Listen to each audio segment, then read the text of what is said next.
When I was about a sophomore in college, I took a weaving course. For some reason, started weaving bits of glass into tapestries. That's really the first really obvious time to say that my creative life began. And from there, I started working more and more with glass. Well, I have one studio called the Boathouse, which is right on the water.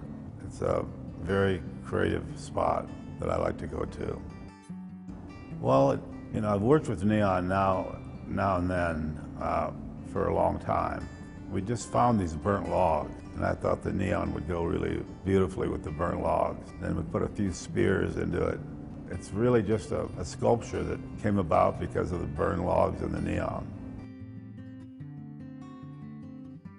Right here in this room called Rotolo was just a way of working with molten glass that I wanted to see what would happen. And these are some of the very early ones there. They're very hard to make and very heavy. Most of them weigh over 100 pounds.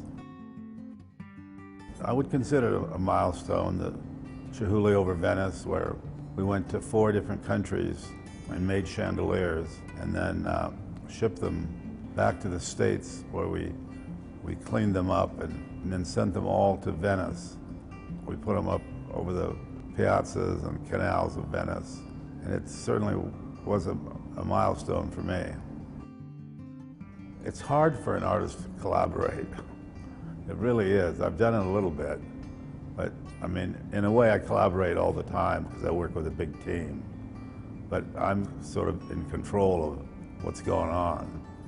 But if you have a true collaboration with another artist, it's difficult to make those decisions.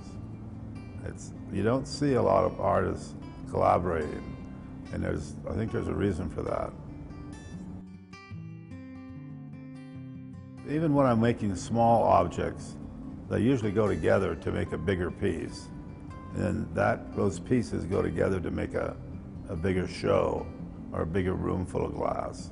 It all revolves around architecture.